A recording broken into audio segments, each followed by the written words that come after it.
on Osrc News at 7. Again, residents of Akure, Ondo State capital, bemoan neglect of overgrown weed on road median. Governor Akeredolu joins APC bigwig as party holds grand campaign rally ahead Osun governorship election. Actress Funke Akindele suspends acting as she emerges Lagos PDP deputy governorship candidate. And from the foreign scene, ruling Conservative Party to announce replacement of Boris Johnson by September.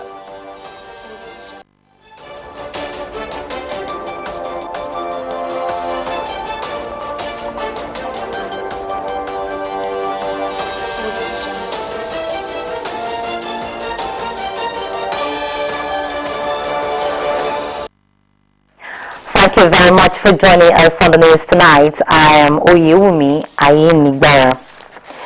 Ahead of Saturday's governorship election in Osun State, the ruling All Progressives Congress APC has reassured residents of the state of more dividends of good governance if its candidate and governor of the state, Mr. Gboyega Oyetola, is re-elected. At the mega rally of the party in Osogbo, the state capital, leaders of the party across Nigeria, led by its presidential candidate Asiwaju Bola Tinubu, solicited more support of the people while canvassing votes for the party. Government House correspondent Wahab Bankole reports that the chairman of the Southwest Governors Forum and governor of Ondo State, Oluwarotimi Akeredolu, led some members of the State Executive Council and party faithful to the event. The Osogbo Township Stadium played host to residents of Osun State as well as members of the ruling All Progressives Congress APC for the mega rally of the party ahead of this weekend's governorship election in the state.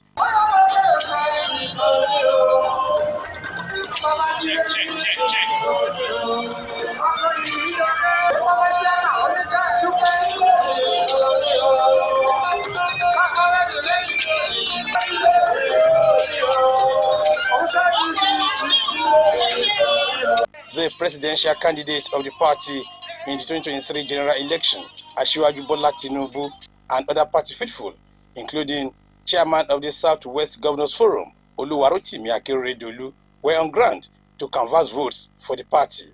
The chairman of the Osun State APC Campaign Council and governor of Lagos State, Babajide Sanwo-Olu, highlighted achievements of the party in the state while urging more support for his candidate.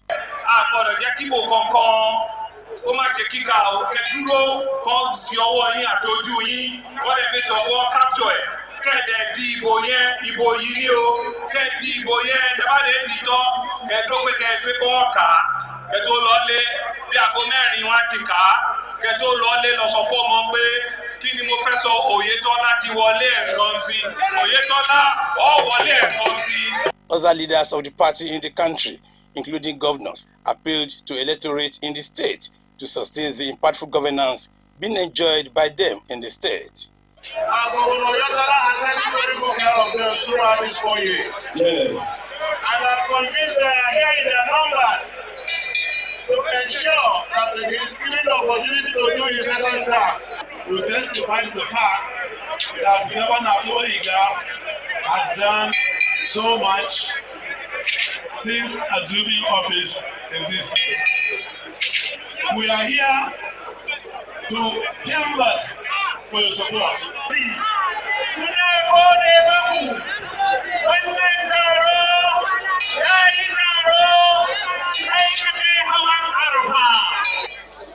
Here we have a governor who is prudent. We have a governor who is economic. And we have a governor who is efficient with very meager resources. We have done it 4 years ago. APC was elected and Gboyega Oyetola was elected. That time he was elected based on what he can do. Now we are presenting him for re-election based on what he has done. The event was spiced by different artists.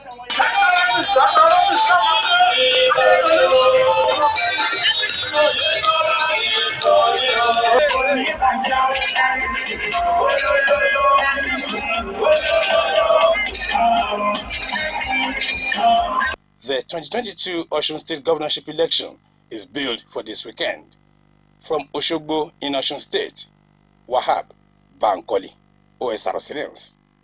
And ahead of the Osun State governorship election, the National Peace Committee (NPC) has urged the people of Osun State to, in large numbers, exercise their civic rights to vote without fear of violence and with the understanding that the structures for growth are dependent on peace.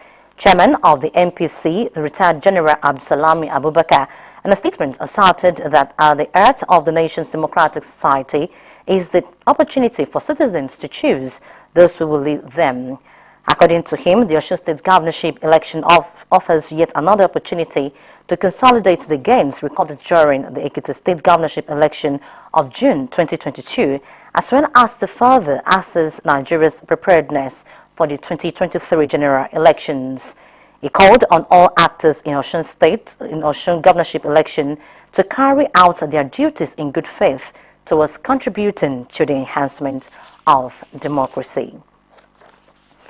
Meanwhile, the Independent National Electoral Commission (INEC) says it has relocated polling units situated in controversial areas ahead of the governorship election in Osun State. INEC's resident electoral commissioner in Osun, Professor Abdul Ganiyu Raji, made the announcement during a stakeholders meeting organized by the electoral umpire in Osogbo, the state capital.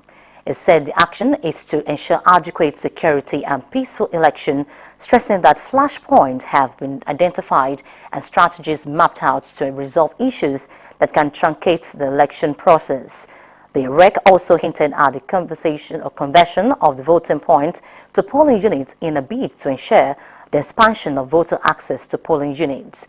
He confirmed that all non-sensitive materials to be used in Saturday's election have been brought to the polling unit level and ready to be conveyed to the various registration area centers.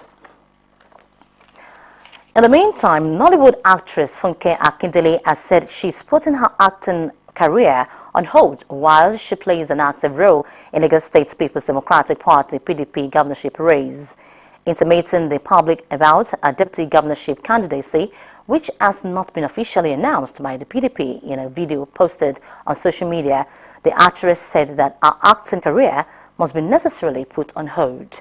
According to Akindele, the decision was a sacrifice she had to make to rescue the people of Lagos State. In Delta State, governorship candidate of the Social Democratic Party in the state, Kenneth Gbagi, has picked a woman as his running mate. The nominee, Mrs. Oshilim Rosemary, according to a statement from the party, hails from Ukwani local government area, one of the subgroups that make up the Igbo West Anyoma groups in the state. Party sources explained that by the selection of a female as a running mate, Gbagi had broken records in the state, as none of the governors since the creation of the state had appointed a woman as running mate. A party faithful said the selection of a woman as a running mate had made Chief Gbagi as one of the most strategic thinkers among the governorship candidates from the four major parties that will be contesting the election in the state. And away from politics now, residents have continued to bemoan the bushy nature of the maiden along major roads in Akure, Ondo State capital. The ugly sight is worrisome to them because of the dangers posed by the unwanted weeds which are now overgrown. Osrc Said Aribisala, who was in town, reports that the people want speedy intervention from relevant government agencies. From the Fiwashaye roundabout through the heart of Alagbaka business district, the competition between elephant grasses and flowers along the road median is quite obvious. One could even wonder if both were actually deliberately planted for the same purpose. Even amidst the hustle and bustle in Ojaoba, the sight of wheat lacing the median is noticeable to the engaged buyers and sellers. OSRC's previous report spotlighting the unkept median seemed to have yielded a little respite, but residents who are worried called for an acceleration of the clearing process so as not to be conceived as a lip service. It's very dangerous as it is. So anything can hides under this thing now, like snake, scorpion, or other things, other dangerous animals. The people in charge, they are not prompt to their duties. They feel that maybe it's something you do once in a while, but they have to come up and look at it every week. For a month or 2 months now, they have not been attending to these things. It has been dirty everywhere. If investors are coming from advanced countries, from other countries, and then see the state capital so unfriendly with patches of the environment not cleared, it's not palatable. It won't be good for people coming from outside to see us in such an environment. So I expect the staff in the World Department, either in the state ministry or in the local government, to do this clearing. What are they doing there? The resultant dangers arising from the continuous neglect, residents say, will further puncture government resolve to entrench a clean, safe and healthy environment. Sahid Aribisala, Osrc News.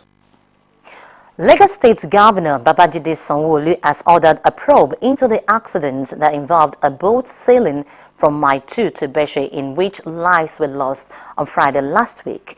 Commissioner for Information and Strategy in the state, Bengal Motoshaw, in a statement said anyone found to have contributed in any way to this tragedy would be made to face the law in a bid to prevent a reoccurrence of such an incident.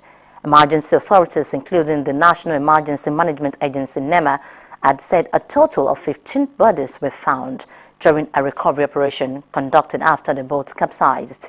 The Information Commissioner also hinted that the Lagos State Waterways Authority, Lagos State Emergency Management Agency, and others are assisting the investigators.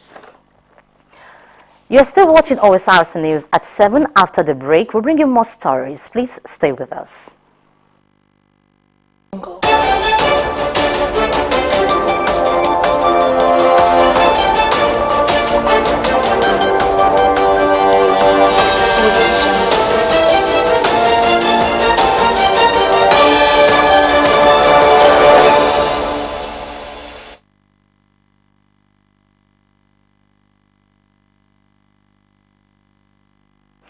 Thank you very much for joining us on the news. You can watch us live on our website www.osrc.ng or follow us on Facebook, Osrc TV Ondo, and on YouTube you can subscribe to our channel, Osrc TV Ondo.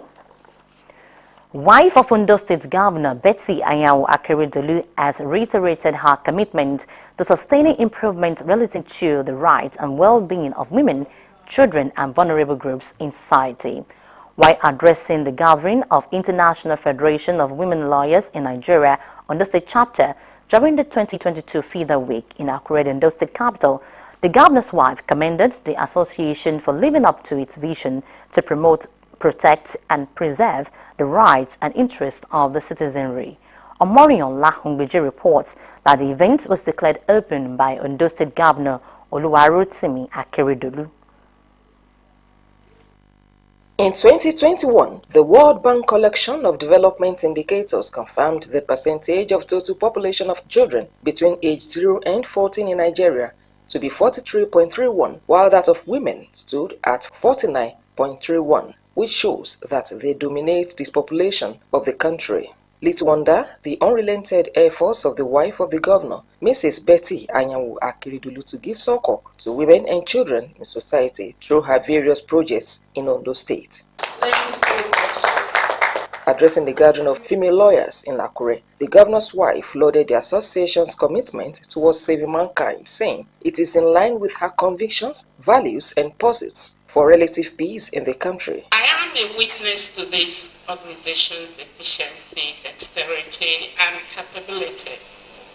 I have experienced its finesse at various instances, from Imo State to Oyo State, and even here in Ondo State, where we have regularly been collaborating on critical fronts. She noted that working together with the association on different occasions has been fascinating, fulfilling and mutually rewarding, especially in the establishment of Ondo State Agency Against Gender-Based Violence, charging them to continue to soar irrespective of limitations. It is regrettable to note that the number of urchins on our streets continues to rise unabated and posing their challenges to governments and organizations in the rank of FIDA alike.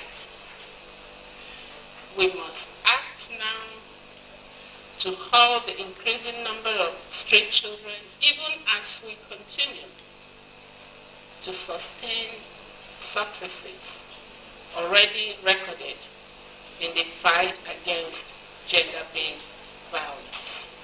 Chairperson of FIDA in Ondo State, Catherine Ogunjebi, listed the objectives of the association to include promoting, preserving, and protecting the rights of women and children in Nigeria. Hence, the theme for this year's event, Women and Sustainable National Development, Practical Solutions to Gender-Based Violence. The theme for our week was carefully researched.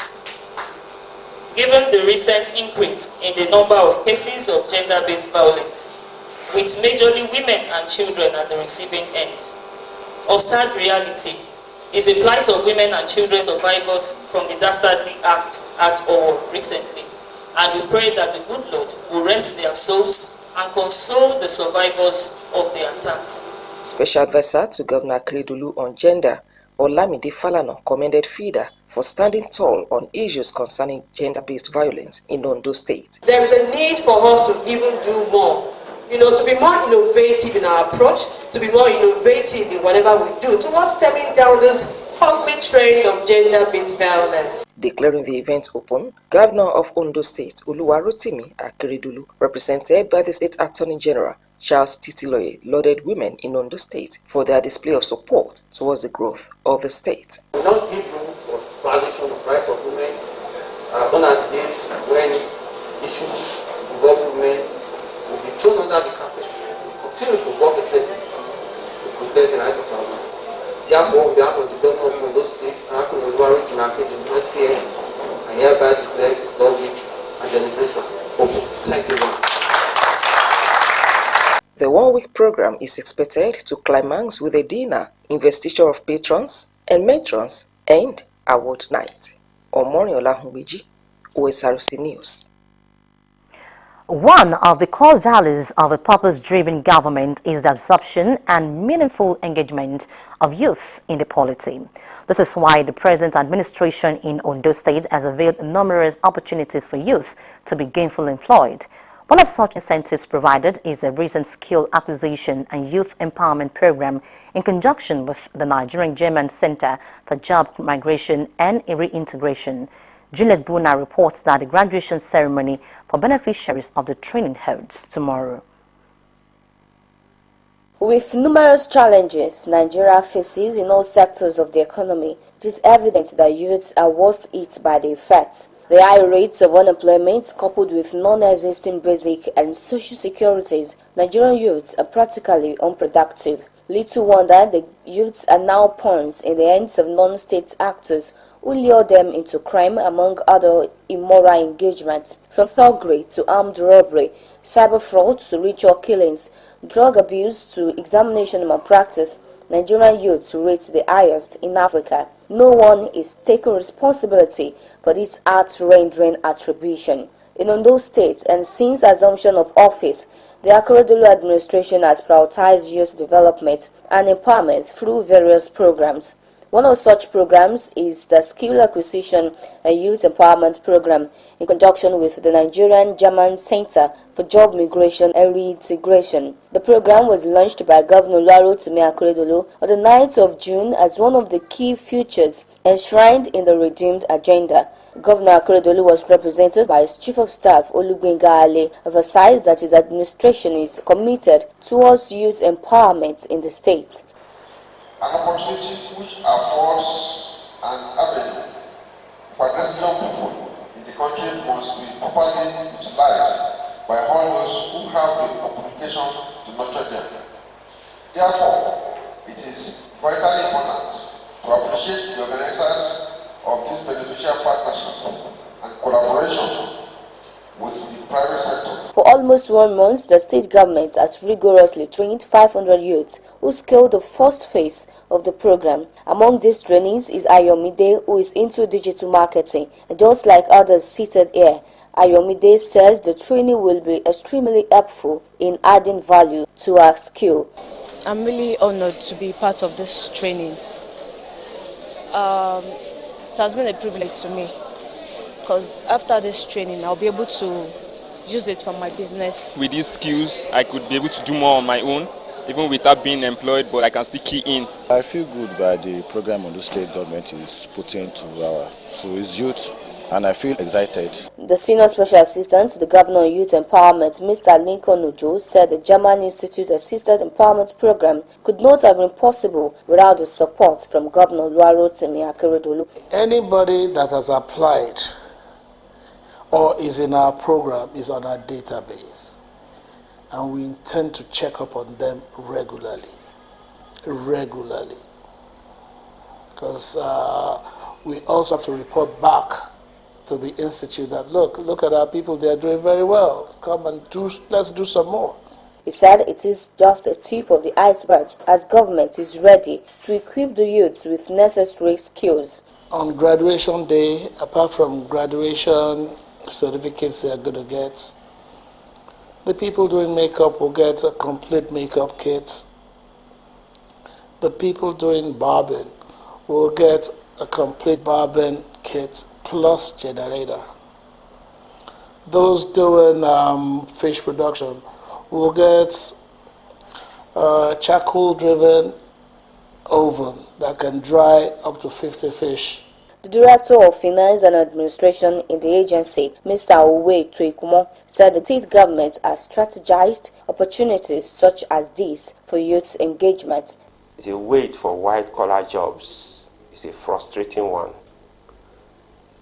And to ensure that this frustration does not take avoidable toll on the youths of the state, government has decided to engage these youths systematically in training programs and sessions. The program, which is in conjunction with the Nigerian German Center for Job Migration and Reintegration, commenced June 9 and will climax next week with presentation of certificates and skill sets empowerment. Concerted efforts such as being demonstrated in Ondo State will no doubt change the narrative and position of Nigeria for a rewarding future if sustained. Juliet Buna, Osrc News. Yeah, we told you that the graduation ceremony for beneficiaries of the training holds tomorrow. In case you own a house, you might want to be extra careful when giving out your buildings to a tenant. This need for increased caution follows the recent warnings by the Economic and Financial Crimes Commission, EFCC, specifying 15 years jail term for any landlord that rent house to internet fraudsters popularly known as Yahoo Boys. Osrc's Saeed Aribisala reports that the warning has elicited divergent reactions from Nigerians. The Economic and Financial Crimes Commission, EFCC, warned landlords against renting their houses to internet fraudsters, popularly called Yahoo Boys. According to the Commission, the provision of Section 3 of Advance Fee Fraud and Other Fraud-Related Offences Act 2006 stipulates that a person who, being the occupier or is concerned in the management of any premises, causes or knowingly permits the premises to be used for any purpose which constitutes an offence under this Act is guilty of an offence and liable on conviction to imprisonment for a term of not less than 5 years without the option of a fine. The recent spotlight on this section of the EFCC law has stoked reactions from the public, including landlords. Under normal circumstances, to me, I have built my house and I want to give it to somebody. I offered it out at a rate and somebody came up. By that time, if I ask him, what job are you doing? Will he tell me he's a Yahoo boy? He won't. He will only tell me what a very nice job that he's doing, and I will accept. Now, if they now want to jail me as a result of that, one way or the other, where is my crime? Is he building the house or giving it out to somebody who is ready to offer me what I have asked him to give me? So this is just where we are going to be looking at it. You know, to me as a person, I don't see any crime in admitting anybody into your house.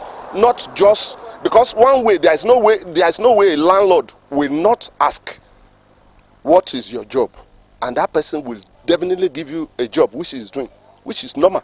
He can't say he's a Yahoo boy, and they don't normally write it on their head. You won't see it in their face that they are Yahoo boy. You won't. To me, as a professional in that field, I don't think that is the solution. I think the solution should have been that the EFCC should have enlightened all the landlords that if you see 419 in your house as a tenant, the best thing for you is to report them because of the negative effect of their activities on the economy. That should have been not to arrest the landlord. By arresting the landlord will not solve the problem. Pastor Joseph Akimbodewa, who is the chairman of a community landlord association in Akure, Ondo State capital, believes homeowners must shun greed and prioritize due diligence when letting house out to a tenant. If EFCC says told that they want to begin to arrest them, I will support them. Because one, anybody who does anything that is more than what one can carry, he too is a culprit. He too should be queried for it. You bring a boy to my house who's supposed to pay 200,000. The next day he's paying 500,000. That's not have to. I will ask him to leave, because, like I said, I'm a social servant. I know how difficult it is to get money. And suppose he's just bringing money anyhow.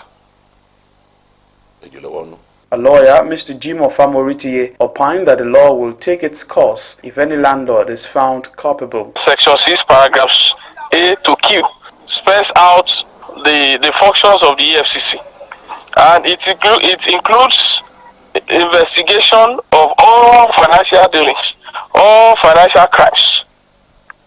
It also empowers the EFCC to dictate, to seize, to confiscate, and to trace any activity that has to do with financial crimes. And that is where the EFCC will be able to come in. While EFCC has rung the warning bell, landlord, give your house to Yahoo boys, spend 15 years in jail. Nigerians are expectant that continuous prosecution of high-profile corruption cases will serve as deterrent to criminals. Sahid Aribisala, OSRC News. And now to the foreign scene. The ruling Conservative Party in the UK says new Prime Minister to replace outgoing Boris Johnson will be announced on September 5, with 11 hopefuls currently vying for the job. The leadership contest was triggered last week when Johnson was forced to step down after a frenzy of more than 50 resignations from his government in opposition to his scandal-hit premiership. And with that, we conclude the news tonight. But before we go, a quick look at the top stories. We told you that residents of Akure, Ondo State capital, have again raised alarm over the way weeds have taken over millions of roads across the city, calling for urgent action. Ondo State Governor Oluwarotimi Akeredolu today joined other bigwigs of the All Progressives Congress (APC) as the party held its grand campaign rally in preparation for this weekend's governorship election in Osrc State. The rally was held at Osogbo Township Stadium. And from the foreign scene, ruling Conservative Party in UK has said it will announce a replacement for Boris Johnson in September. And that's the news tonight. Thank you very much for your time. Good evening.